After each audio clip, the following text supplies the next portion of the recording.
12 business studies का हम लोग आज 5th चैप्टर स्टार्ट करने वाले हैं और ये चैप्टर का नाम है ऑर्गेनाइजिंग। ये चैप्टर का क्या नाम है? ऑर्गेनाइजिंग। ये वाला चैप्टर आज हम लोग स्टार्ट करने वाले हैं, ठीक है। तो सबसे पहले ऑर्गेनाइजिंग का मतलब क्या होता है? What do you mean by organising? बोलो, what do you mean by organising? Organising क्या होता है, क्या मीनिंग होता है इसका? ऑर्गेनाइजिंग का मतलब होता है टू ऑर्गेनाइज समथिंग, है ना। ऑर्गेनाइजिंग का मतलब टू ऑर्गेनाइज समथिंग। तो इसका डेफिनेशन देखते हैं। Organizing can be defined as a process that initiates implementation of plans by clarifying jobs and working relationship and effectively deploying all types of resources for achieving organizational goals। यहाँ पे बोला गया organising का मतलब होता है जो प्लानिंग आप किए हैं उसको इम्प्लीमेंट कर देना सब रिसोर्सेस को यूज करके, ताकि मेरा जो ऑर्गेनाइजेशन का गोल है वो फुलफिल हो जाए। अब तुम प्लान कर लिए, प्लान करके तो वैसे छोड़ नहीं दोगे ना, प्लान को इम्प्लीमेंट भी तो करोगे, लागू भी तो करोगे। इसी को क्या बोला जाता है? ऑर्गेनाइजिंग। क्लियर हो गया पॉइंट? तो अब हम लोग आते हैं what are the features of organising. Organising का क्या क्या फीचर्स है? पहला, कॉमन ऑब्जेक्टिव्स। देखो, ऑर्गेनाइजिंग का जो ऑब्जेक्टिव रहता है वो वही ऑब्जेक्टिव रहता है जो ऑर्गेनाइजेशन का ऑब्जेक्टिव रहता है। ऑर्गेनाइजिंग, जैसे कि फॉर एग्जांपल स्कूल का एक ऑब्जेक्टिव है और स्कूल एक प्लान बनाया कि चलो हम लोग जो है करियर काउंसलिंग करते हैं। तो करियर काउंसलिंग का भी ऑब्जेक्टिव क्या रहेगा कि स्कूल का जो ऑब्जेक्टिव है उसको फुलफिल करना। समझ में? तो ऑर्गेनाइजिंग का और ऑर्गेनाइजेशन का कॉमन ऑब्जेक्टिव रहता है, सेम ऑब्जेक्टिव रहता है। दूसरा, डिवीजन ऑफ वर्क। ऑर्गेनाइजिंग में क्या किया जाता है? वर्क को डिवाइड कर दिया जाता है। जैसे हम लोग शादी वादी में देखते हैं ना, कोई शादी का फंक्शन ऑर्गेनाइज हुआ, किसी को दे दिया भाई तुम केटरिंग देख लो, भाई तुम जो है मेहमान उन लोग को देख लो, तुम जो है दूसरा पार्टी जो है उन लोग का मेहमान को देख लो, कोई को बोला जाएगा भाई तुम जो है लाइटनिंग वाइटिंग डेकोरेशन देख लो। तो क्या कि हम लोग यहाँ काम बांट दिया। ऐसे नहीं कि कोई एक आदमी को बोलते हैं भाई तुम सब देख लो, वैसे नहीं हो पाएगा। तो ऑर्गेनाइजिंग में क्या होता है? डिवीजन ऑफ वर्क हो जाता है। नेक्स्ट है कोऑर्डिनेशन। देखो, ऑर्गेनाइजिंग में कोऑर्डिनेशन बहुत ज़रूरी है। समझ में आ रहा है बात? अलग अलग काम बांट तो दिए, बट सबको एक दूसरे के साथ कोऑर्डिनेट करना पड़ेगा। मेहमान आएगा रात में और खाना बना के रख दिया दिन में, तो खाना क्या होगा? मेहमान का आते आते तो ठंडा हो जाएगा। तो कोऑर्डिनेशन रहना चाहिए केटरिंग वाले के बीच में और लॉजिस्टिक वाले के बीच में कि भाई मेहमान कब आ रहे हैं, अच्छा तो उस टाइप के हिसाब से बनाना है। क्लियर हो गया point? Group related activity. Organising जो एक ग्रुप एक्टिविटी रहता है, कोई एक सिंगल पर्सन इसमें इन्वॉल्व नहीं रहता है, बहुत सारा लोग और इसमें इन्वॉल्व रहते हैं। तो ये सब क्या है? फीचर्स है ऑर्गेनाइजिंग का। चलो अब हम लोग आते हैं इसका इम्पोर्टेंस में। What is the importance of organising? Organising का क्या इम्पोर्टेंस है आज हम लोग पढ़ेंगे, ठीक है ना। चलो, पहला जो इंपॉर्टेंस है ऑर्गेनाइजिंग का, बेनिफिट्स ऑफ स्पेशलाइजेशन। अब मान लो हम एक बर्थडे पार्टी ऑर्गेनाइज किए। अब बर्थडे पार्टी ऑर्गेनाइज किए, उसमें डेकोरेशन का चाहिए, खाना बनाने का चाहिए, लोगों को इनविटेशन देने के लिए चाहिए, एक स्पॉट सिलेक्ट करने के लिए चाहिए, कौन सिलेक्ट करेगा। तो हम क्या करेंगे? देखेंगे यार ये जो मेरा दोस्त है ये सजावट का काम अच्छा करता है, इसको डेकोरेशन दे दो। ये मेरा फ्रेंड जो है ना, ये कम दाम में सामान खरीद के, इसका बार्गेनिंग पावर अच्छा है, इसको सामान खरीदने भेजा दो। ये जो बात अच्छा से करता है तो इसको इनवाइट करने दे दो, सबको मना के लेके आ जाएगा। तो यहाँ पे क्या ऑर्गेनाइजिंग में क्या इंपॉर्टेंस आ गया? एक बेनिफिट्स ऑफ स्पेशलाइजेशन। जो इंसान जो काम में अच्छा है वो करेगा, तो तुमको स्पेशलाइजेशन का बेनिफिट मिल जाएगा यहाँ ऑर्गेनाइजिंग में। दूसरा, clarity in working relationship. Organising में क्योंकि वर्क डिवाइडेड रहता है तो सबको पता है भाई मेरा काम के साथ क्या रिश्ता है। केटरिंग वालों को पता है कि हमको डेकोरेशन से लेना देना नहीं है, डेकोरेशन वाला समझ लेगा हमको खाना का टेस्ट से लेना देना है। समझ में आ रहा है बात? डेकोरेशन वाला समझ गया खाना जले खराब हो देर से बने, मेरा कोई लेना देना नहीं है, हमको डेकोरेशन में ध्यान देना है। तो यहाँ पे क्या होता है? वर्क रिलेशनशिप में क्लैरिटी हो जाता है कि हाँ भाई किसका क्या काम करना है। तीसरा, optimum utilisation of resources. Optimum utilisation of resources का मतलब होता है कि तुम रिसोर्सेज को बेस्ट पॉसिबल वे में यूज करते हो ऑर्गेनाइजिंग में। क्यों? हम भाई शेफ है, हमको खाना बनाने दिया गया है, तो हम थोड़ी ना सामान को वेस्ट करेंगे। अगर मेरा डेकोरेशन में मेरा स्पेशलाइजेशन है तो हम उतना ही सामान मंगवाएंगे जितना में कंप्लीट हो जाए, बचे ना। अब मान लो कोई एक आदमी है जिसके पास स्पेशलाइजेशन नहीं है, कुछ एक्सपीरियंस नहीं है, उसको तुम खाना बनाने को दे दिए तो वो 10 आदमी का खाना बनाने में हो सकता है 5 आदमी का बर्बाद कर दे। तो यहाँ पे रिसोर्सेस बेस्ट पॉसिबल वे में यूज होता है ऑर्गेनाइजिंग में, ठीक है। अडेप्टेशन टू चेंजेस, ऑर्गेनाइजिंग में क्या होता है, चेंजेस अगर कुछ आ रहा है तो ऑर्गेनाइजेशन उसके साथ इजीली अडेप्ट कर लेता है। भाई कैसे इजीली अडेप्ट कर लेता है? क्यों? क्योंकि काम बांटा हुआ है। समझ में आ रहा है बात? इन केस अगर किसी का कुछ प्रॉब्लम होता है तो बाकी कोई हेल्प कर देता है। इफेक्टिव एडमिनिस्ट्रेशन, ऑर्गेनाइजिंग में एडमिनिस्ट्रेशन एकदम बेस्ट वे में हो जाता है, इफेक्टिव वे में हो जाता है। कैसे बेस्ट और इफेक्टिव वे में हो जाता है? तुम काम उसको दिए हो जिसको आता है, अच्छे से आता है, तो जाहिर सा बात है काम भी तुम्हारा अच्छा ही होगा, ठीक है। एक्सपेंशन एंड ग्रोथ, ऑर्गेनाइजिंग में क्या होता है, वर्कर भी ग्रो करता है और ऑर्गेनाइजेशन भी ग्रो करता है। जैसे कि अगर हम अकाउंट्स के टीचर हैं, हमसे अगर अकाउंट्स पढ़वाया जाएगा साल बाय साल तो इससे मेरा भी डेवलपमेंट होगा, मेरा और स्ट्रांग हो जाएगा, पढ़ाने का टेक्निक और बेटर हो जाएगा। साथ ही साथ स्टूडेंट लोग का भी तो फ़ायदा होगा, क्योंकि जब मेरा एक्सपीरियंस बढ़ रहा है तो स्टूडेंट लोग को भी तो और ज़्यादा बेटर वे में डिलीवर कर पाएंगे। समझ में आ रहा है बात? तो ये सब इम्पोर्टेंस है ऑर्गेनाइजिंग का। क्लियर? नेक्स्ट आता है steps in the process of organising. Sir organising के प्रोसेस में क्या क्या स्टेप्स है? अच्छा, इसको हम लोग इनफॉर्मल वे में समझते हैं। एक बर्थडे पार्टी है, ठीक है, एक बर्थडे पार्टी हो रहा है, तुम लोग को जिम्मेदारी दिया किया भाई बर्थडे पार्टी ऑर्गेनाइज करना है। तुम लोग सबसे पहले क्या करोगे? पैसा का बात कर लेना है ना, इतना लगे। सबसे पहले क्या होगा? Identification and division of work, क्या क्या काम है ये डिसाइड करना है और उसको अलग अलग पार्ट में बांट देना। अच्छा, बर्थडे पार्टी है तो डेकोरेशन, केक कटिंग, खाने पीने का, समझ में आ रहा है बात? गेस्ट लोग को रिटर्न गिफ्ट, अलग अलग पार्ट में बांट दिए। समझ में आया बात? दूसरा आता है डिपार्टमेंटलाइजेशन। डिपार्टमेंटलाइजेशन में क्या होता है, तुम सिमिलर काम को सेम ग्रुप में डाल देते हो। डेकोरेशन का पूरा काम तुम देख लेना है। अब डेकोरेशन चाहे वो रूम का डेकोरेशन हो, जहाँ केक कटेगा वहाँ का डेकोरेशन हो, पूरा हॉल का डेकोरेशन हो, गेट का डेकोरेशन हो, तुमको देख लेना है। भाई खाने का पूरा काम, केक हो गया, स्टार्टर हो गया, मेन कोर्स हो गया, तुम देख लेना है। समझ में आ रहा बात? तो क्या किया, वर्क को डिवाइड करके जो सिमिलर वर्क है उसको सेम कैटेगरी में डाल दिया। ये है मेरा दूसरा स्टेप। तीसरा असाइनमेंट ऑफ ड्यूटीज, सबको काम दे दिया है, बाबू तुम जो है खाना का देख लेना, तुम्हारा काम है डेकोरेशन का, तुम्हारा जो काम है वो केक कटिंग, म्यूजिक भी रहता है, म्यूजिक का, तुम्हारा काम है रिटर्न गिफ्ट देने वाला। समझ में आ रहा है? तो अलग अलग ड्यूटीज असाइन कर दिए। एंड लास्ट में रिपोर्टिंग, इस्टेब्लिशिंग रिपोर्टिंग रिलेशनशिप, फिर रिपोर्ट करेगा सबकी काम कैसा हुआ है, नहीं हो रहा है, प्रॉब्लम हो रहा है, क्या हो रहा है। समझ में आया बात? वो मूवी नहीं देखी वो, अरे अनुष्का शर्मा और रणवीर सिंह का बैंड बाजा बारात, उसमें वो शादी का कुछ उन लोग का काम रहता है, शादी ऑर्गेनाइज करने का, तो कैसे अलग अलग लोगों को अलग अलग काम देते हैं।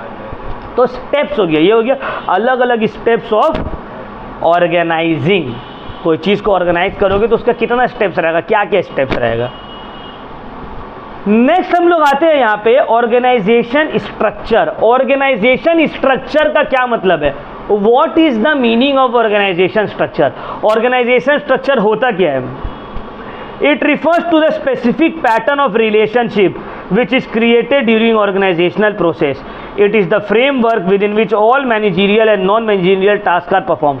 देखो ऑर्गेनाइजेशन स्ट्रक्चर का मतलब है ऑर्गेनाइजेशन का स्ट्रक्चर कैसा है, कौन हेड है, पावर किसके पास है, पावर कैसे करके नीचे जा रहा है, कौन डिसीजन लेता है, किस बात के लिए किसके पास जाना है। तो ये जो पूरा ऑर्गेनाइजेशन का स्ट्रक्चर होता है उसी को बोला जाता है ऑर्गेनाइजेशनल स्ट्रक्चर। जैसे कि अपना स्कूल में ले लो, प्रिंसिपल, फिर वाइस प्रिंसिपल, डे का अलग, मॉर्निंग का अलग, उसके बाद अलग अलग डिपार्टमेंट का टीचर। बहुत सारे स्कूल में होता है, कॉमर्स डिपार्टमेंट का एक कॉमर्स का हेड है, साइंस डिपार्टमेंट का साइंस का हेड है, आर्ट्स डिपार्टमेंट का आर्ट्स का हेड है। उसके बाद अलग अलग subject teachers, accounts, business studies, maths, physics, chemistry, history, geography. Clear हो गया पॉइंट? ये सब हो गया। तो ये क्या हो गया? ऑर्गेनाइजेशनल स्ट्रक्चर है। जैसे कि कॉमर्स डिपार्टमेंट का कोई स्टूडेंट को प्रॉब्लम हुआ तो पहले अपने टीचर को बोलेगा, सब्जेक्ट टीचर को। नहीं सुना, डिपार्टमेंट के हेड को बोल देगा। वो भी नहीं सुना, वाइस प्रिंसिपल के पास जाएगा। वो भी नहीं सुना तो फिर प्रिंसिपल के पास जाओगे। तो ये क्या हो गया? ऑर्गेनाइजेशन का स्ट्रक्चर। पावर स्ट्रक्चर क्या है, फ्रेमवर्क क्या है, managerial as well as non managerial position. अब देखो ऑर्गेनाइजेशन स्ट्रक्चर समझ में आया कि what do you mean by organisational structure. Organisational structure होता क्या है, ऑर्गेनाइजेशनल स्ट्रक्चर का मतलब क्या है, ये क्लियर हो गया? तो पॉइंट, किसी को कोई डाउट?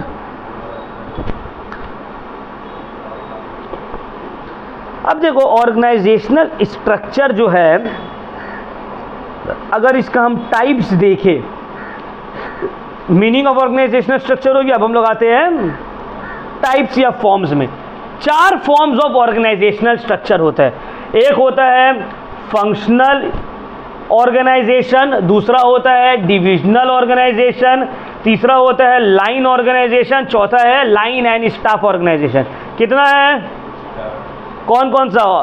फंक्शनल, उसके बाद डिविजनल, उसके बाद लाइन, उसके बाद लाइन एंड स्टाफ। ये चारों क्या है?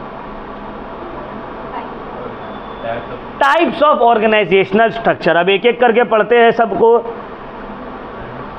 एक एक करके पढ़ते हैं। तो नंबर 1 में फंक्शनल ऑर्गेनाइजेशनल स्ट्रक्चर। सबसे पहले क्या है बाबू? नंबर 1 में फंक्शनल ऑर्गेनाइजेशनल स्ट्रक्चर। सर क्या है ये फंक्शनल ऑर्गेनाइजेशनल स्ट्रक्चर? का मतलब क्या है? Functional organisational structure refers to the division of the whole enterprise according to the major functions to be performed। देखो ध्यान से समझो, फंक्शनल ऑर्गेनाइजेशनल स्ट्रक्चर का मतलब है ऑर्गेनाइजेशन को फंक्शन के बेसिस पे डिवाइड कर दिए।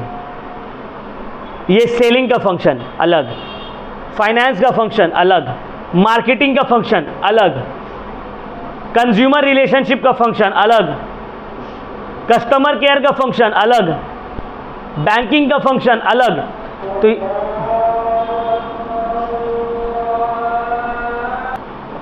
ठीक है, तो जब हम फंक्शन के बेसिस पे ऑर्गेनाइजेशन को डिवाइड करते हैं उसको हम लोग क्या बोलते हैं?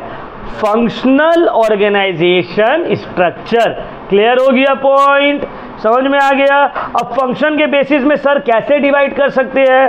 प्रोडक्शन डिपार्टमेंट को डिवाइड कर दिए, मार्केटिंग डिपार्टमेंट को अलग कर दिए, फाइनेंस डिपार्टमेंट को अलग कर दिए, ह्यूमन रिसोर्स डिपार्टमेंट को अलग कर दिए। समझ में आ रहा है बात? तो हम लोग यहाँ पे क्या किए? फंक्शन के बेसिस पे डिवाइड कर रहे हैं। तो कौन सा टाइप ऑफ स्ट्रक्चर हो गया ये? Functional organisation structure. क्लियर हो गया? अच्छा सर, अगर हम लोग फंक्शनल के बेसिस पे डिवाइड करेंगे तो इसका क्या कुछ बेनिफिट मिलेगा? यस, जब हम लोग फंक्शनल के बेसिस पे डिवाइड करेंगे तो इसका कुछ बेनिफिट भी मिलेगा और कुछ डिसएडवांटेज भी होगा। तो क्या एडवांटेजेस होगा अगर हम लोग फंक्शन के बेसिस पे डिवाइड करेंगे और क्या डिसएडवांटेजेस होगा? तो पहले हम लोग एडवांटेजेस पढ़ लेते हैं। Advantages of functional organisation structure. तो पहला एडवांटेज, बेनिफिट्स ऑफ स्पेशलाइजेशन। जैसे कि फॉर एग्जाम्पल एक वर्कर है, वो बोलने में बहुत अच्छा है, कन्विंस कर लेता है, तो उसको मार्केटिंग डिपार्टमेंट में रख लिया, जाओ तुम मार्केटिंग करो। एक जो है अकाउंट्स में बहुत अच्छा है, उसको फाइनेंस डिपार्टमेंट में रख दिए। एक जो है बनाने में बहुत अच्छा है सामान, तो उसको प्रोडक्शन डिपार्टमेंट में रख लिए। समझ में आया बात? क्लियर हुआ पॉइंट? तो यहाँ पे हमको बेनिफिट्स ऑफ स्पेशलाइजेशन मिल जा रहा है ना। दूसरा एडवांटेज, इंक्रीजिंग मैनेजरियल एफिशिएंसी।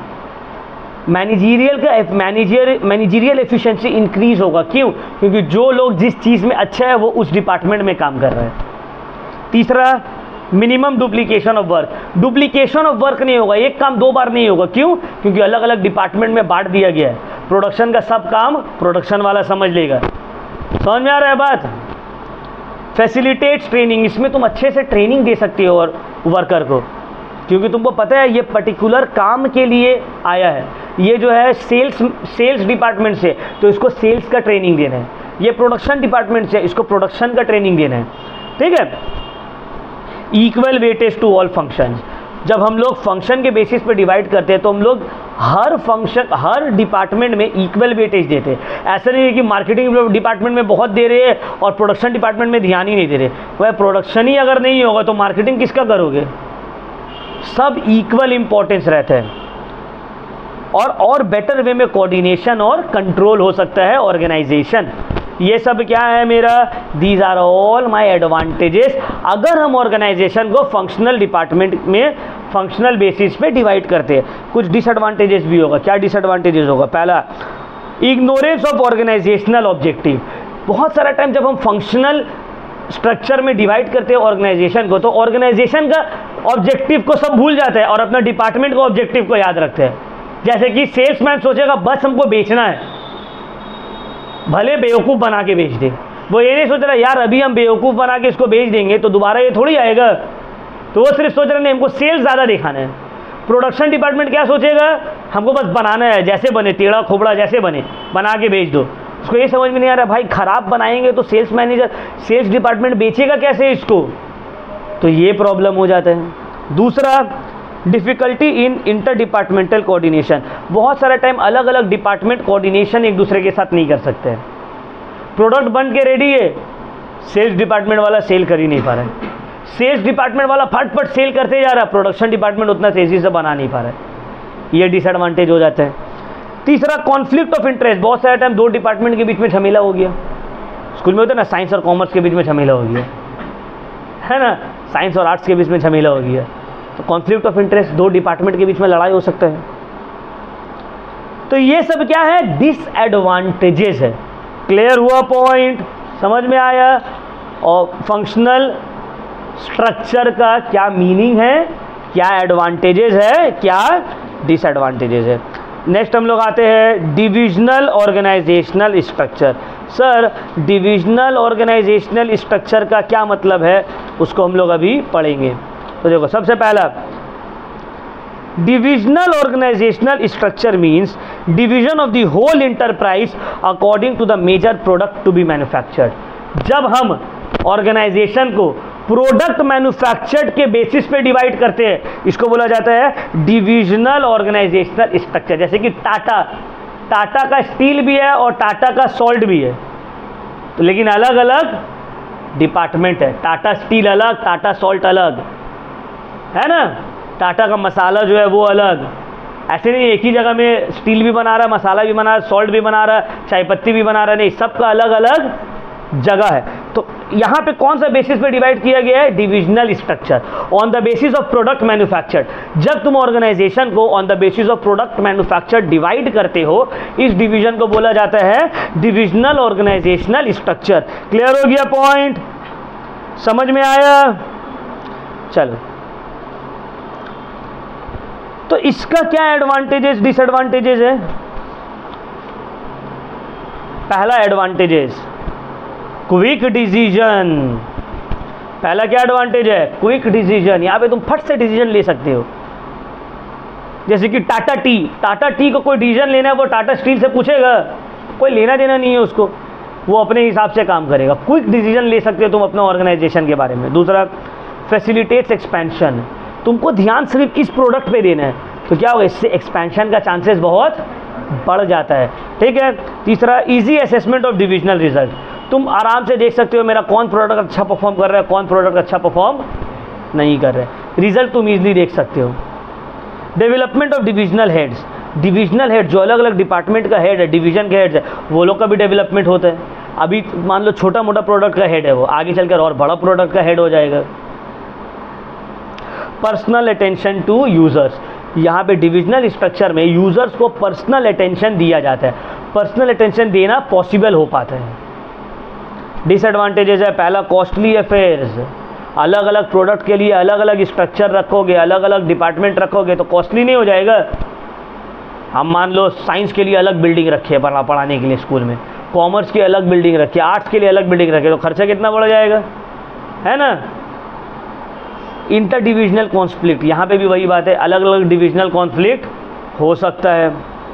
तीसरा, इग्नोरेंस ऑफ ऑर्गेनाइजेशनल इंटरेस्ट, तो अगर एक प्रोडक्ट खराब परफॉर्म करता है तो ऑटोमेटिकली दूसरा प्रोडक्ट को भी इसको झेलना पड़ेगा। जैसे कि फॉर एग्जांपल हम मान लो कॉमर्स पढ़ा रहे हैं, ठीक है, अब हम साइंस और आर्ट्स का भी स्टार्ट कर दिए और हम कॉमर्स ही एकदम गंदा पढ़ा रहे हैं, तो क्या साइंस का स्टूडेंट लोग भी आएगा? भले मेरे यहाँ साइंस बहुत अच्छा पढ़ाई हो रहा है, बट क्या साइंस का स्टूडेंट लोग भी आएगा? बहुत कम चांसेस आने का। क्यों? बोलेगा अरे यार यहाँ पढ़ाई अच्छा नहीं होता। तो यहाँ पे क्या हो जाता है, ऑर्गेनाइजेशनल इंटरेस्ट बहुत सारा टाइम खराब हो जाता है दूसरा डिवीज़न की वजह से। तो ये सब क्या है, इसका डिसएडवांटेजेस है। क्लियर हुआ पॉइंट? कोई डाउट? चलो अब हम लोग आगे बढ़ते हैं। थर्ड टाइप ऑफ जो ऑर्गेनाइजेशन है ये है लाइन ऑर्गेनाइजेशन। कौन सा? Line organisation. Sir line organisation क्या है? It is also known as scalar organisation, military organisation, vertical organisation, departmental organisation.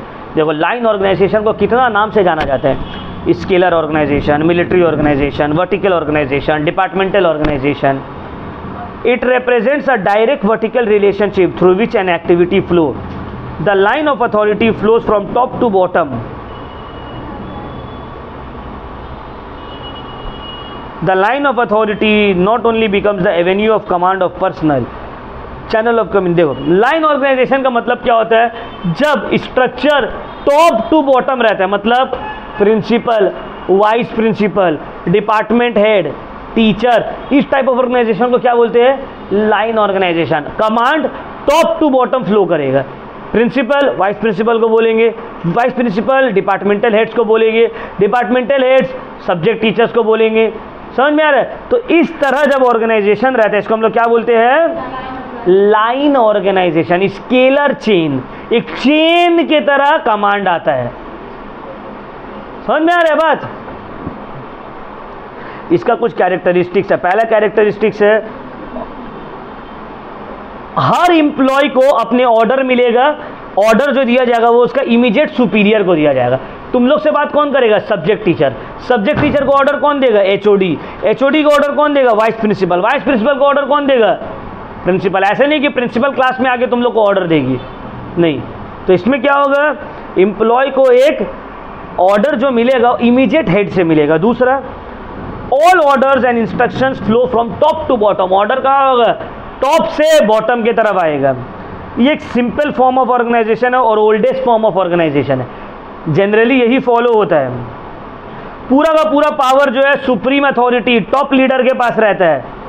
Request और सजेशन बॉटम से टॉप में फ्लो हो सकता है। जितना भी एम्प्लॉय है वो लोग रिस्पॉन्सिबल है अपने इमीडिएट हेड से। इमीडिएट सुपीरियर जो है उसके तरफ ये लोग रिस्पॉन्सिबल है। ठीक है, तो ये सब क्या है, उसका कैरेक्टरिस्टिक्स है। नेक्स्ट आते हैं हम लोग लाइन एंड स्टाफ ऑर्गेनाइजेशन में। नेक्स्ट हम लोग क्या पढ़ेंगे? Line and staff organisation. Sir line organisation तो पढ़े हैं, अब लाइन एंड स्टाफ नया चीज क्या है देख लेते हैं। Under the line and staff organization, the function of the line is similar to its function. Under the line organization, the staff or experts are also appointed as advisors to line officers. The function of the line officers to take decision, while the function of staff officers is to advise them. अब देखो line and staff organisation का मतलब क्या है? Line organisation है ऊपर से नीचे, लेकिन हर एक लाइन ऑफिसर के साथ एक अलग से स्टाफ है जो उसको एडवाइस देगा। समझ में आ रहा है बात?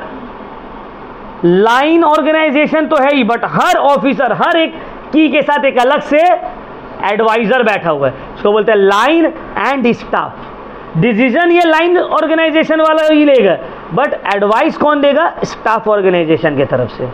ये मतलब ज़्यादा सेफ माना जाता है, सेफ टाइप ऑफ ऑर्गेनाइजेशन माना जाता है इसको। ठीक है, और स्टाफ ऑर्गेनाइजेशन क्या रहता है? स्टाफ ऑर्गेनाइजेशन अपने फील्ड का एक्सपर्ट रहता है।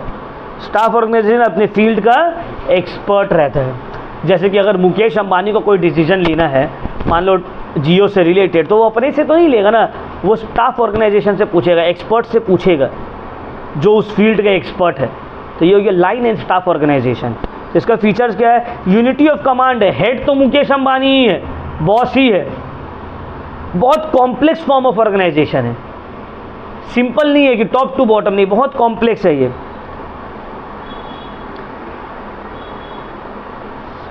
यहां पे इंप्लीमेंटेशन और थिंकिंग दो अलग अलग लोग करते हैं। इंप्लीमेंट करेगा लाइन ऑर्गेनाइजेशन लोग, लेकिन सोचेगा कौन? स्टाफ ऑर्गेनाइजेशन लोग। समझ में आया बात? तो ये सब है इसका फीचर्स। चलो अब हम लोग आगे आते हैं। अच्छा कितना टाइम हो रहेगा? तो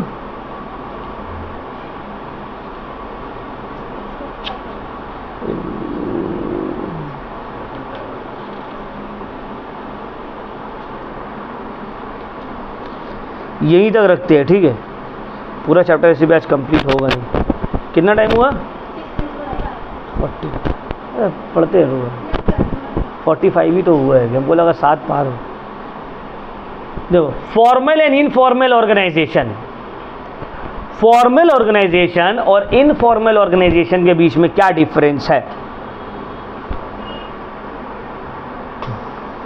तो पहले हम लोग पढ़ते हैं फॉर्मल ऑर्गेनाइजेशन। फॉर्मल ऑर्गेनाइजेशन का मतलब होता है an organisation in which responsibility, authority and mutual relationship employees का क्लियरली डिफाइंड है। अब देखो, फॉर्मल ऑर्गेनाइजेशन का एग्जाम्पल हो गया स्कूल। अब स्कूल में जितने भी टीचर्स हैं वो लोग से मेरा कैसा रिलेशनशिप है? Formal relationship. ये रिलेशनशिप डेवलप क्यों हुआ? एक जगह में काम करने से। अब हम स्कूल के टीचर लोग जो है, मान लो रहते रहते बातचीत होगी, अब वो लोग के साथ तो हम घूमे फिरेंगे नहीं ना, क्यों? वहाँ पे हम लोग का जो रिलेशनशिप है वो फॉर्मल रिलेशनशिप है, जो कलीग्स के साथ डेवलप होता है। समझ में आ रहा है बात? यहाँ पे रूल्स एंड रेगुलेशंस डिफाइंड है, कैसे बात करना है एक दूसरे से, कैसे बिहेव करना है। तो इस टाइप ऑफ ऑर्गेनाइजेशन को बोलते हैं फॉर्मल ऑर्गेनाइजेशन। फॉर्मल। अब इसका क्या फीचर है? ये डेलिबरेटली क्रिएटेड, ये क्रिएटेड रहता है, बनता नहीं है अपने से, क्रिएट किया गया है इसको। वेल डिफाइंड जॉब्स है, किसका क्या काम है? वेल डिफाइंड है। Job performance oriented. यहाँ पे फॉर्मल ऑर्गेनाइजेशन में मेन काम क्या रहता है? अपना काम को परफॉर्म करना, जॉब परफॉर्म करना। कोऑर्डिनेशन इफेक्ट, एक दूसरे के साथ, कलीग्स के साथ, डिपार्टमेंट के साथ कोऑर्डिनेट करना, ठीक है? ये सब क्या है? फॉर्मल ऑर्गेनाइजेशन का फीचर्स है। इसके एडवांटेजेस क्या है? पहला एडवांटेज है clarity in authority, responsibility and accountability. क्या मेरा काम है, हम किस किस चीज़ के लिए रिस्पॉन्सिबल है, क्या किसको हम जवाब देंगे, ये सब फॉर्मल ऑर्गेनाइजेशन में क्लियरली डिफाइंड रहता है।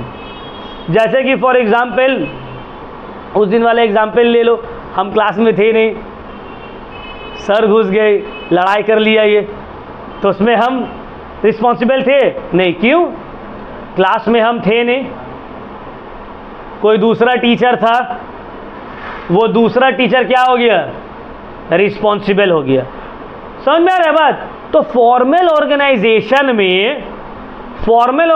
में तुम्हारा ड्यूटीज, तुम्हारा पावर, सब कुछ क्लियरली डिफाइंड है। बट अगर मान लो हम क्लास में बैठ के दो लड़का आपस में लड़ने लग गया और मार पीट के एक दूसरे का सर्वर फाड़ दिया, कौन बचेगा? क्योंकि क्लास मेरा था ना, क्लास तो मेरा था। समझ में आ रहा है बात? तो फॉर्मल ऑर्गेनाइजेशन में तुम्हारा ड्यूटीज क्लियरली डिफाइंड रहता है। बट अगर मान लो मेरा जगह कोई दूसरा टीचर का क्लास रहता, हम रिस्पॉन्सिबल होते? नहीं होते। दूसरा है unity of command. Formal organisation में तुमको पता है कि हमको किसका बात सुनना है। अब अगर हमको प्रिंसिपल मैम कुछ बोलेगी तो हम सुनेंगे, कोई दूसरा सब्जेक्ट टीचर बोलेगा कि सर आप अभी क्लास मत लीजिए, रुकिए 10 मिनट रुक जाइए, तो हम रुकेंगे क्या? बट अगर वही प्रिंसिपल आके हमको बोलेगा कि सर अभी रुक जाइए, अभी 10 मिनट क्लास मत लीजिए, हम रुक जाएंगे। क्यों? क्योंकि हमको पता है हमको किसका कमांड सुनना है। फॉर्मल ऑर्गेनाइजेशन में डिफाइंड रहते हैं। No duplication of work. ऐसा तो नहीं होगा कि हम अकाउंट्स पढ़ा के निकले, दूसरा टीचर भी आगे अकाउंट्स पढ़ा देगा। Fulfil organisational objective. Organisational objective जो रहता है वो फॉर्मल ऑर्गेनाइजेशन में इजीली फुलफिल हो जाता है और ऑर्गेनाइजेशन स्टेबल रहता है फॉर्मल ऑर्गेनाइजेशन में। बट इसका कुछ डिसएडवांटेजेस भी है। पहला डिसएडवांटेज है डिले इन वर्क। क्यों? हर काम तुमको पूछ कर करना पड़ता है। अब जैसे कि फॉर एग्जांपल हम तुम लोग का क्लास में पढ़ा रहे हैं अकाउंट्स, बगल का क्लास में खूब चिल्ला चिल्ली हो रहा है, हम मेरा ड्यूटी बनता है कि हम जाके उन लोग को चुप करवाएं। हमको क्या लेना देना, जिसका सब्जेक्ट है, जो लेट आ रहा है वो टीचर समझेगा। तो डिले इन वर्क, हर काम टाइम पे यहाँ पे नहीं होता है। डिले इन कम्युनिकेशन, कम्युनिकेशन में भी डिले हो जाता है फॉर्मल ऑर्गेनाइजेशन में। और यहाँ पे सिर्फ काम, अपना काम के ऊपर ध्यान दिया जाता है, ओवरऑल नहीं। और जैसे कि फॉर एग्जांपल हम कॉरिडोर से वॉक करके बाहर जा रहे हैं, अब मान लो कॉरिडोर में दो बच्चा खड़ा होकर क्लास हो रहा है, वो बाहर खड़ा होकर बात कर रहे हैं, फिर भी हमको बोलने का कोई ज़रूरत नहीं है। अब कोई बहुत ज़्यादा मोटिवेटेड टीचर रहता है तो वो जाके बोल देता है, अदरवाइज उसको बोलने का ज़रूरत नहीं। क्यों? क्योंकि उसका ड्यूटी नहीं है, वो थोड़ी ना क्लास ले रहे हैं। तो यहाँ पे क्या होता है, अपना वर्क में सिर्फ एम्फेसाइज किया जाता है। तो ये बहुत सारा टाइम ऑर्गेनाइजेशन के पॉइंट ऑफ व्यू से डिसएडवांटेज भी रहता है। क्लियर हुआ पॉइंट? अच्छा, अब आते हैं हम लोग इनफॉर्मल ऑर्गेनाइजेशन में। इनफॉर्मल ऑर्गेनाइजेशन का मतलब क्या होता है, पर्सनल या social interaction in the work place. अब हम 10 साल से 20 साल से हम लोग सब मिलकर टीचर्स लोग एक ही स्कूल में पढ़ा रहे हैं, तो हम लोग का फॉर्मल रिलेशन के साथ साथ एक इनफॉर्मल रिलेशन भी बन जाता है। हो सकता है हम लोग बाहर मिल भी रहे हैं, साथ में बैठ के लंच ब्रेकफास्ट डिनर भी कर रहे हैं, घूमने भी जा रहे हैं, एक दूसरे का फंक्शन में भी इनवाइट कर रहे हैं एक दूसरे को। तो ये कौन सा ऑर्गेनाइजेशन हो गया? अब इनफॉर्मल ऑर्गेनाइजेशन, जो फॉर्मल ऑर्गेनाइजेशन से बाहर निकलता है, फॉर्मल ऑर्गेनाइजेशन से टूट के निकलता है। क्लियर हुआ पॉइंट? इसका क्या फीचर है, ये अनऑफिशियल रहता है, ये अनऑफिशियल रहता है।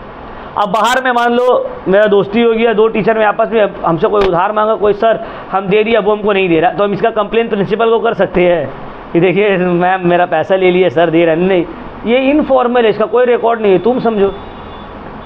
दूसरा, कोई बिहेवियरल नॉर्म्स नहीं रहता है। अब तुम दोस्त यार से तुम अपना आप, जनाब, एकदम फॉर्मल वे में थोड़ी बात करते हो, इनफॉर्मल बिहेवियर रहता है। समझ में आ रहा है बात? तुम उससे हंसी मजाक करोगे, नॉर्मल बात करोगे।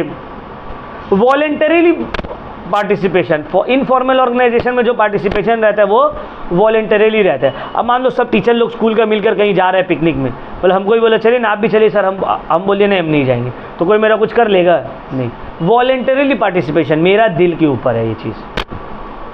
इसका कोई डेफिनेट स्ट्रक्चर नहीं रहता है कि डेली एकदम इतना देरी बात करना ही है, मिलना ही है डेली चाय दुकान में, ऐसा कोई रूल रेगुलेशन नहीं रहता है। और ये डेलिबरेटली क्रिएट नहीं किया जाता, ये बस हो जाता है। अब इंसान इतने दिन से एक दूसरे के साथ है तो ऑटोमेटिकली ये चीज़ क्रिएट हो जाता है। पर्सनल अफेयर, इनफॉर्मल ऑर्गेनाइजेशन में पर्सनल अफेयर डिस्कस होता है, किसका घर में क्या चल रहा है, किसका साथ झमेला चल रहा है, किसका हस्बैंड वाइफ में झमेला चल रहा है, भाई बहन में झमेला चल रहा है, माँ बाप से झमेला चल रहा है। इनफॉर्मल ऑर्गेनाइजेशन में क्या होता है, पर्सनल अफेयर डिस्कस होता है। मतलब नॉर्मल लैंग्वेज में बोले तो बैक बाइटिंग होता है, चुगलखोरी होता है ज़्यादातर। लैक ऑफ स्टेबिलिटी, इसका कोई फिक्स्ड नहीं है कि इतना दिन तक चलेगा, कभी भी ये चीज़ ख़त्म हो सकता है। अब देखो इसका कुछ एडवांटेजेस और डिसएडवांटेजेस है। इनफॉर्मल ऑर्गेनाइजेशन का कुछ एडवांटेजेस और डिसएडवांटेजेस है। सबसे बड़ा एडवांटेजेस है फास्ट कम्युनिकेशन। कोई फॉर्मल बात को तुमको बोलना हो बहुत टाइम लगता है, इनफॉर्मल कम्युनिकेशन क्या स्पीड में भागेगा। मान लो तुम्हारा बगल वाला कोई लड़का है, वो कोई लड़की को लेके भाग गया, अब कोई तुम्हारा घर में पता चला, अब तुम्हारा घर से फट रात में सब जगह कॉल चले जाएगा। अब बगल वालों को पता चला, वो नीचे उठ के मोदी वालों को बेल दिया, उसका बेटा भाग गया। सुने कोई बात, वो मोदी वाला जो है फिर कोई दूसरा खरीदने आए, बोले सुने वो बिल्डिंग का उसको जो बेटा है वो दूसरा लड़की को लेके भाग गया। होटल वालों को पता चल गया, रिश्तेदार को पता चल गया, सब जगह पता चल गया ये बात।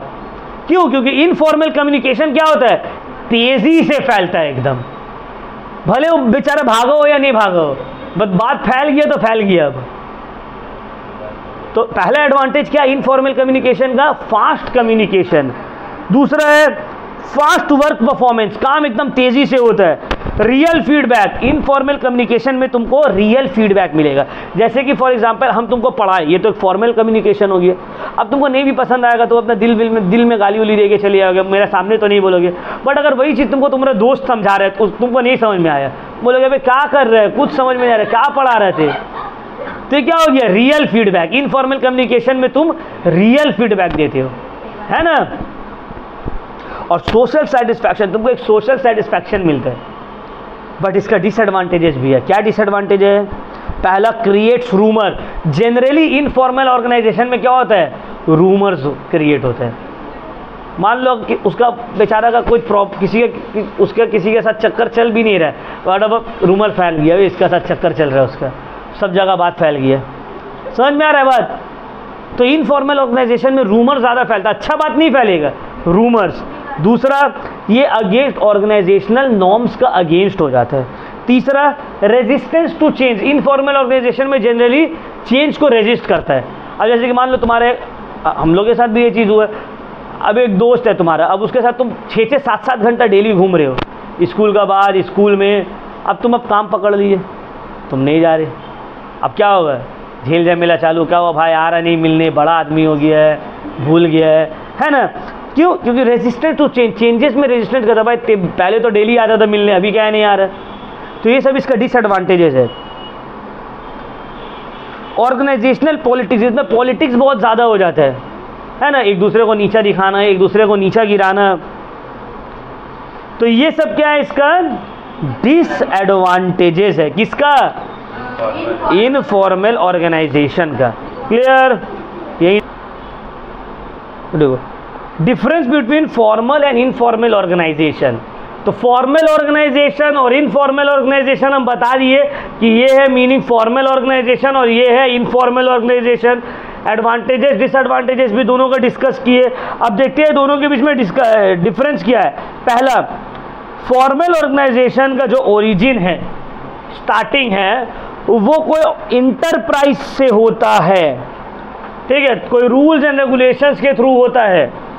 बट इनफॉर्मल ऑर्गेनाइजेशन का जो ओरिजिन है वो सोशल इंटरैक्शन के थ्रू होता है, बातचीत के थ्रू होता है। समझ में आ रहा है बात? जैसे कि फॉर एग्जांपल तुम्हारा और एक वर्कर और मैनेजर के बीच में जो रिलेशन है, जो ऑर्गेनाइजेशन है, कम्युनिकेशन है, ये कोई रूल्स एंड रेगुलेशंस के थ्रू डेवलप होगा। बट फ्रेंड्स के थ्रू जो कम्युनिकेशन हो रहा है, फ्रेंड्स के साथ, रिलेटिव्स के साथ, कजिन्स के साथ, अब इन लोगों के साथ जो कम्युनिकेशन हो रहा है वो क्या होगा, इनफॉर्मल सोशल कम्युनिकेशन होगा, रूल्स एंड रेगुलेशंस के थ्रू थोड़ी कम्युनिकेशन होगा। दूसरा, फॉर्मल ऑर्गेनाइजेशन का जो पर्पस होता है वो होता है ऑर्गेनाइजेशन का गोल को अचीव करना।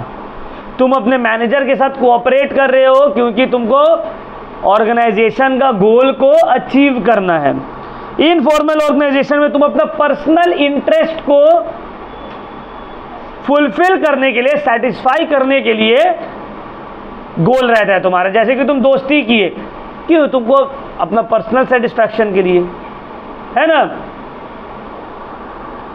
तीसरा, फॉर्मल ऑर्गेनाइजेशन में मैनेजर्स, लीडर्स रहता है।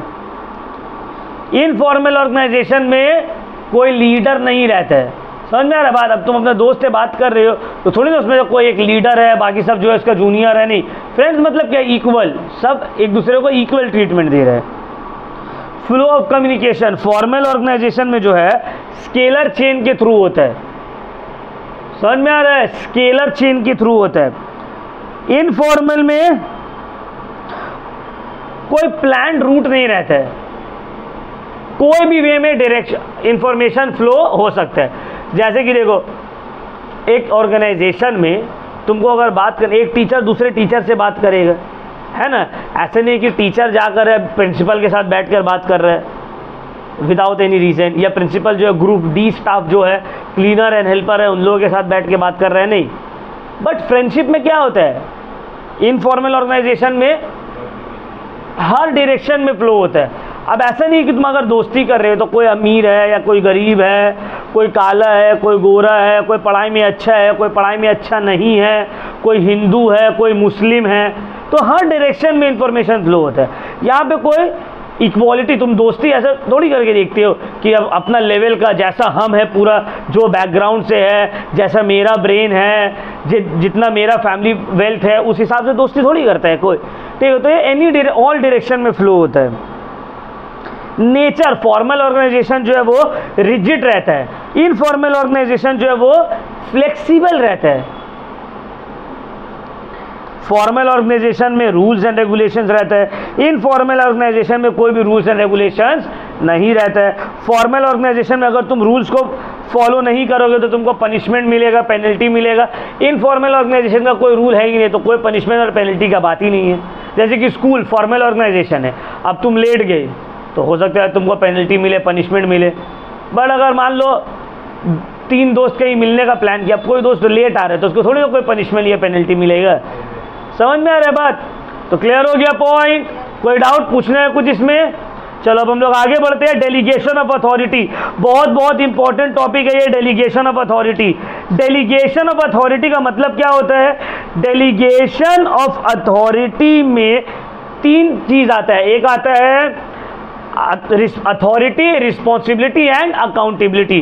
डेलीगेशन ऑफ अथॉरिटी का मतलब होता है तुम अपना काम किसी और को दे दिए हो फॉर टेम्परेरी पीरियड, इसको बोला जाता है डेलीगेशन ऑफ अथॉरिटी। जैसे कि हम तुम लोगों का क्लास में पढ़ा रहे हैं, अब अचानक से मेरा फ़ोन आ गया, क्लास में पढ़ाते पढ़ाते और इंपॉर्टेंट कॉल है, हमको अटेंड करना है, तो हम तुम लोग में से कोई एक बच्चे को उठाए, बोले बाबू तुम थोड़ा क्लास को देख लो, 2 मिनट में मारे। तो अब ये हम क्या किए? डेलीगेट किए अपना अथॉरिटी, अपना पावर को, अपना काम को शॉर्ट पीरियड के लिए किसी को दे दिए कि भाई तुम करो। क्लियर हो गया पॉइंट? अब डेलीगेशन ऑफ अथॉरिटी में 3 चीज आता है। एक आता है रिस्पॉन्सिबिलिटी, अथॉरिटी एंड अकाउंटेबिलिटी। जब हम डेलीगेशन ऑफ अथॉरिटी को डेलीगेट करते हैं तो हम रिस्पॉन्सिबिलिटी दे दिए उसको, भाई तुम्हारा रिस्पॉन्सिबिलिटी है। अथॉरिटी दी है उसको, पावर दी है कि तुम क्लास कंट्रोल करोगे, सब तुम्हारा है, सब इसका बात सुनोगे। बट अकाउंटेबिलिटी डेलीगेट नहीं होता है। हम जैसे ही क्लास से बाहर निकले, 2 लड़का आपस में भिड़ गया, मारा पीटी कर लिया,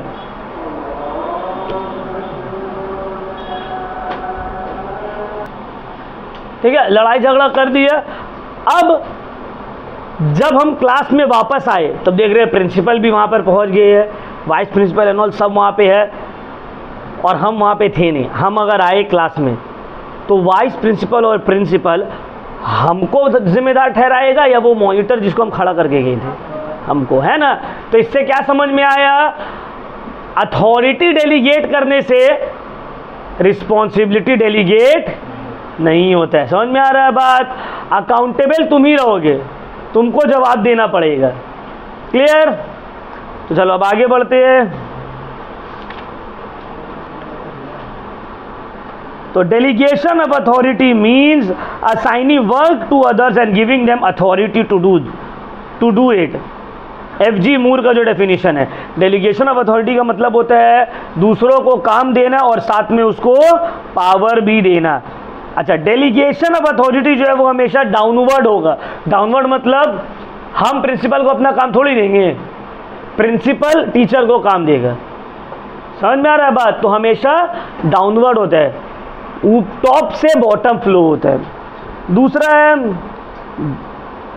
यहाँ पे रिस्पॉन्सिबिलिटी और authority, responsibility and authority share किया जाता है, बट अकाउंटेबिलिटी शेयर नहीं होता है। अकाउंटेबल तो तुम ही रहोगे। इसका कुछ अपना लिमिटेशन है। समझ में आ रहा है? डेलीगेशन ऑफ अथॉरिटी का अपना कुछ लिमिटेशन है। डेलीगेशन ऑफ अथॉरिटी का ये मतलब नहीं है कि तुम पूरा का पूरा पावर ही उसको दे दिए, नहीं। अच्छा, elements of delegation of authority. Delegation of authority में बोले इसका 3 एलिमेंट है। पहला रिस्पॉन्सिबिलिटी, दूसरा अथॉरिटी, तीसरा अकाउंटेबिलिटी। जब तुम किसी को रिस्पॉन्सिबिलिटी दे रहे हो, हम किसी को खड़ा किया है, तुम क्लास देखो, तो उसको कुछ अथॉरिटी भी देना पड़ेगा। अगर उसको अथॉरिटी नहीं दी है तो स्टूडेंट लोग क्यों इसका बात सुनेगा? उसको अथॉरिटी देना होगा कि ठीक है तुम पनिश कर सकते हो किसी को भी, तुम क्लास से बाहर निकाल सकते हो किसी को भी, तुम कंप्लेन कर सकते हो किसी को भी। समझ में आ रहा है बात? तो सबसे पहला आता है रिस्पॉन्सिबिलिटी। हम रिस्पॉन्सिबिलिटी दिए, साथ में उसको अथॉरिटी दिए, बट अकाउंटेबिलिटी नहीं दे सकते। ठीक है ना? तो रिस्पॉन्सिबिलिटी का मतलब क्या होता है? रिस्पॉन्सिबिलिटी का मतलब होता है duty to perform the task. Obligation to perform a job, हम तुमको बोले कि बाबू ये तुम्हारा रिस्पॉन्सिबिलिटी है, जाने टाइम लाइट फाइन पूरा ऑफ करके जाना, तो क्या कि उसको एक ड्यूटी दे दी है काम करने का, एक कि तुम्हारा ये रिस्पॉन्सिबिलिटी, मतलब क्या एक ड्यूटी असाइन कर दी है। समझ में आ रहा है?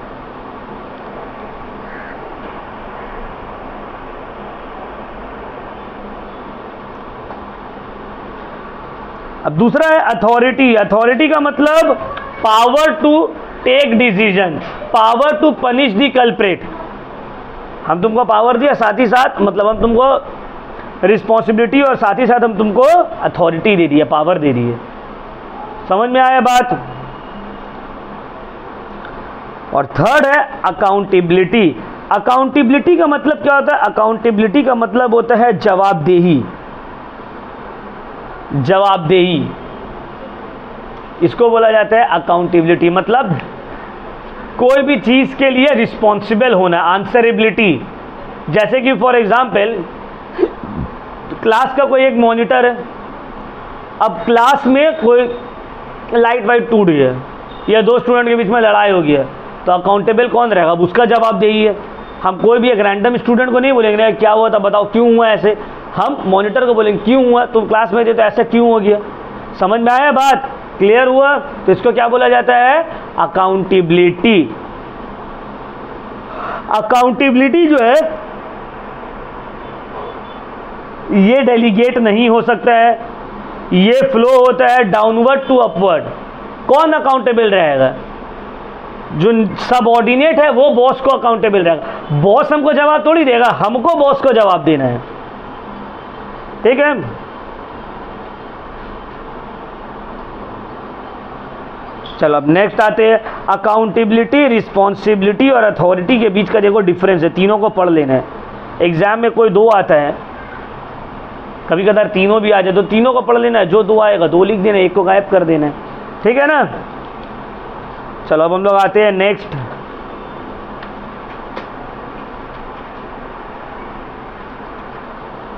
कि डेलीगेशन ऑफ अथॉरिटी का क्या इंपॉर्टेंस है। What are the importance of delegation of authority? Delegation of authority का क्या इंपॉर्टेंस है? पहला, इफेक्टिव मैनेजमेंट। सब कुछ हम करना चाहेंगे तो होगा, काम को हम जब दूसरा को देंगे तभी ना और बेटर वे में काम हो पाएगा। दूसरा, quick and effective decision making. जब हम काम बांट देंगे, लोगों को डेलीगेट कर देंगे, तब और बेटर वे में डिसीजन लिया जाएगा, क्विक डिसीजन लिया जाएगा। Employees development. अगर हम काम को डेलीगेट नहीं करेंगे तो एम्प्लॉय डेवलप कैसे होगा? समझ में आ रहा है बात? काम दिए उसको, आज ये काम दिया, कल वो काम किया, तो धीरे धीरे वो डेवलप हो रहा है। Motivation of employees. एम्प्लॉयज को मोटिवेशन मिल जाता है कि नहीं, आज उसको ये काम दिया गया, हो सकता है कल हम अच्छा परफॉर्म करेंगे तो हमको भी ये काम दिया जाए। ठीक है? Facilitates growth. देखो इससे क्या होता है, स्टाफ लोग का ट्रेनिंग हो जाता है बेटर जॉब करने का, हाई पोजीशन वाला जॉब करने का। तो इससे क्या होगा, एम्प्लॉयज का भी ग्रोथ होगा और साथ ही साथ ऑर्गेनाइजेशन भी ग्रो करेगा। चलो अब नेक्स्ट आते हैं हम लोग डिसेंट्रलाइजेशन। डिसेंट्रलाइजेशन पढ़ना है। What do you mean by decentralisation? Decentralisation का मतलब क्या होता है, मीनिंग क्या है डिसेंट्रलाइजेशन का? देखो, एक होता है सेंट्रलाइजेशन और एक होता है डिसेंट्रलाइजेशन। सर दोनों के बीच में डिफरेंस क्या है?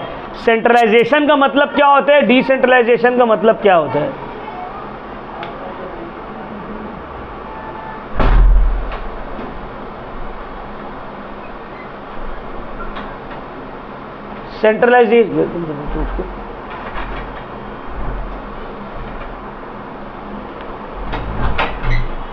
सेंट्रलाइजेशन का मतलब होता है कि पावर सेंट्रलाइज्ड है, एक आदमी के पास है, वो जो बोल रहा है वही होगा। सेंटर में पावर है एकदम, और वो जो चाहेगा वही होगा। डिसेंट्रलाइजेशन इसी का उल्टा, पावर स्कैटर्ड है, अलग अलग लोगों को अलग अलग पावर दिया गया है और वो अपने हिसाब से, सिचुएशन के हिसाब से वो डिसीजन ले रहे, इसको बोलेंगे डिसेंट्रलाइजेशन। जब पावर स्कैटर्ड होगा, लोगों में बटा हुआ होगा। समझ में आया बात? तो डिसेंट्रलाइजेशन का मीनिंग समझ में आ गया।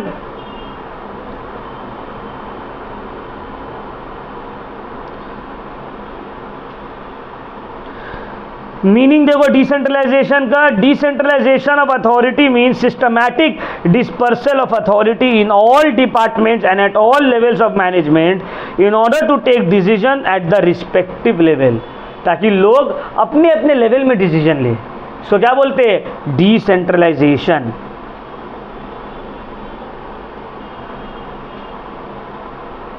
तो डिसेंट्रलाइजेशन का क्या कैरेक्टरिस्टिक्स है? देखो, ये डेलीगेशन ऑफ अथॉरिटी का ही एक्सपैंडेड वर्जन है। डेलीगेशन ऑफ अथॉरिटी का ये एक्सपैंडेड वर्जन है। दूसरा, ये सबऑर्डिनेट का रोल को और इम्पोर्टेंट कर देता है कि भाई अब तुम ही को डिसीजन लेना है। तीसरा, बड़ा ऑर्गेनाइजेशन के लिए सूटेबल है। अब ऑर्गेनाइजेशन एक बहुत बड़ा है, उसके लिए ये सूटेबल है। सीनियर ऑफिसर्स लोग का वर्कलोड कम कर देता है। डिसीजन इंप्लॉय बेटर ले सकता है क्योंकि वो ग्राउंड में प्रेजेंट है। समझ में आ रहा है बात? अच्छा, डिसेंट्रलाइजेशन और डेलीगेशन में सबसे इंपॉर्टेंट जो डिफरेंस है वो है, डेलीगेशन में अकाउंटेबिलिटी डेलीगेट नहीं होता है, बट डिसेंट्रलाइजेशन में अकाउंटेबिलिटी भी डेलीगेट हो जाता है। समझ में आ रहा है? डिसीजन भी तुम लो और जवाब भी तुमको देने का कुछ गड़बड़ हुआ तो। अब इसका क्या इंपॉर्टेंस है? देखो, बहुत सारे इंपॉर्टेंस वही फीचर में है। टॉप मैनेजमेंट का वर्कलोड कम हो जाता है, सबऑर्डिनेट्स को डेवलप करता है सीनियर पोजीशंस के लिए, मैनेजरियल टैलेंट को डेवलप किया जा रहा है फ्यूचर के लिए, कि फ्यूचर में अभी इसको काम दिए। जैसे कि फॉर एग्जांपल होता है ना, जैसे कोई पीएम, तो पीएम डायरेक्टली थोड़ी बन जाता है, पहले वो एमएलए बना, फिर वो सीएम बना, फिर वो पीएम बनता है। तो क्या होता है, एमएलए बना तो ये छोटा लेवल के लिए तैयार हो रहा है, छोटा लेवल में बड़ा लेवल के लिए ये तैयार हो रहे हैं। क्विक डिसीजन ले लिया जाता है क्योंकि डिसेंट्रलाइजेशन है। ग्रोथ होता है ऑर्गेनाइजेशन का ज़्यादा, बट इसका कुछ डीमेरिट्स भी है। क्या डीमेरिट्स है? पहला है लैक ऑफ कोऑर्डिनेशन, हो सकता है वो टॉप मैनेजमेंट के साथ कोऑर्डिनेट नहीं कर रहा है।